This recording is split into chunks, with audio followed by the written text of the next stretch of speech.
Hey there, fellow wanderers. It's your wandering pastor here.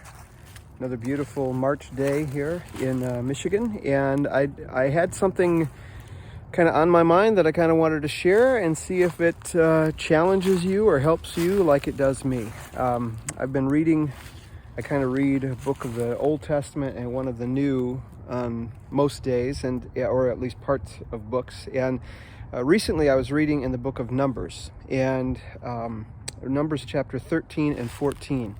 In that spot, the people of Israel have left Egypt and have crossed the Red Sea, and now they're wandering. And God brings them to the point of the Promised Land, and they send 12 spies, one from each tribe, into the land of promise. This is the land that God has told them he would lead them to. And now they've gotten there, and he says, okay, I want you to go check out the land. And so they do. 12 people do. 12 men from the tribes of Israel, and they go check it out, and they find that it's a beautiful land. It's incredible. It's a land flowing with milk and honey. It's an incredible place that God has promised them, and they're excited about it until they see other people, and still they see the walled cities, and until they see the people who are in the land. And they say, so the 12 come back and make a report, and 10 of them say, oh man, we can't go up there and take that land. There are giants in that land. There are walled cities in that land. That land swallows up people. That land will devour us. And all they can see is the obstacles. There are 2 of the 12 who come back with a very different report. Caleb and Joshua come back with a report that says, no, that land is beautiful. It's everything we thought it would be. It's everything God told us it would be, but it's also a land that God has given us. He says God has removed their protection from them. Let's go up and take this land. God is with us. What are we waiting for? Why would we even think about doing that? God has promised us, and he's with us. And so, of course, we should go take that land. Well, the people had to make a choice. Moses and Aaron fell face down, and they sought the Lord, and they prayed, and the people had to make a choice. And the people threatened to stone Joshua and Caleb because the people had made up their mind. They went with the fearful, negative report from the 10, not the faith-filled, positive report from the 2. And I was thinking, I would love to say that I would have been with Joshua and Caleb.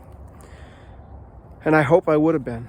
But the truth is that I and many of us in everyday life have chances all the time to follow God and to go with faith and to step out in ways that he tells us to, or to do the things he tells us to, or to believe him at his word, and to take him at his promises as being real. His presence is with us, and he's going to bless us, and he's going to provide for us, and he's going to lead us, and all those things. And all we can see is the obstacles. All we look at is the challenges. All we look at is the potential pitfalls. And so rather than trust God, who we know has been faithful to us forever, right? Who is always faithful to us and always keeps his promises, rather than trust him, we shrink back. And if somebody comes along and tries to tell us, hey, let's go, we don't want to stone them, but we certainly insult them. Who do you think you are? Oh, you're all spiritual and whatnot, right? We do that. Why do we do that? I don't want to do that. I want to be one of the 2. I want to be with the 2, not the 10. I want to be faith-filled and ready to go where God calls me to go. I assume you do too. That's why you're still listening to this. But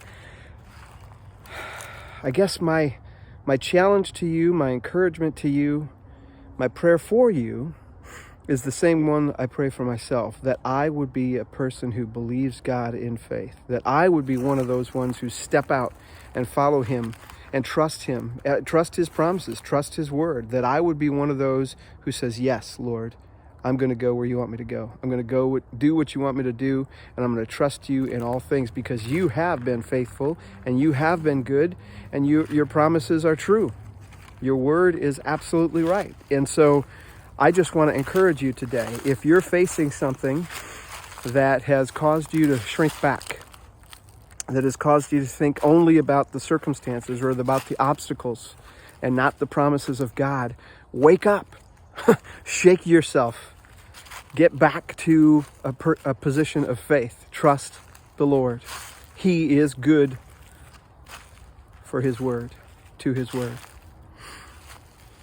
Let's be with the 2, not with the 10. All right? Wandering Pastor saying peace. Have a great day.